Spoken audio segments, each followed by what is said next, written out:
আপোনালোকে কোনটো নিউজ বজাব ইমাৰ্জেন্সিটো বজাব নে এইটো বজাব এইটো ক'ব লাগিব কিন্তু ইমাৰ্জেন্সিটো একদম সৰু হৈ যাব আকৌ মন্ত্ৰী ৰাজসাহায্যটো ডাঙৰ হৈ যাব যদি ইমাৰ্জেন্সিটো ডাঙৰ কৰে তেতিয়াহ'লে মই ক'ম যদি আপোনালোকে কয় মই ক'ব লাগিব কথাটো নহয় নহয় মই কথাটো কৈছোঁ এইটো কাৰণ নহ'লে এই দিনটো কেৱল বিজেপিৰ কাৰণে নহয় এই দিনটো ভাৰতবৰ্ষৰ 140 কোটি নাগৰিকৰ কাৰণে অসমৰ 3.5 কোটি জনগণৰ কাৰণে স্মৰণ কৰাই নহয় সংকল্প লোৱাৰ দিন যে নহওক চাওক যি লিষ্ট ওলাইছে ময়ো নাজানো এওঁলোক আচলতে বেনিফিচিয়াৰী হয় নে নহয় লিষ্টখন ময়ো দেখা পাইছোঁ আপোনালোকৰ জৰিয়তে টকা পাইছে বা ৰাজসাহায্য পাইছে নে পোৱা নাই মই সেইটো বিষয়ে অৱগত নহয় এতিয়ালৈকে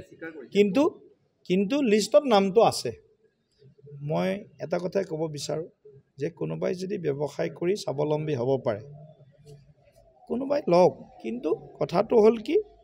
এইটোক লৈ বহুত ধৰণৰ যি এটা বিতৰ্ক চৰ্চা ইমান বহুত নকৰিলে ভাল নেকি কাৰণ এনেকুৱা হয়তো বহুত ব্যক্তি আছে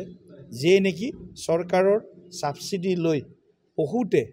ব্যৱসায় কৰি আছে আৰু স্বাৱলম্বী হৈ আছে তেতিয়াহ'লে স্বাৱলম্বী হৈ থকা তালিকাখনো প্ৰকাশ কৰিব লাগিব কেৱল মাত্ৰ এওঁলোকৰ লিষ্টখন দেখালে নহ'ব আজি মই নিজে জানো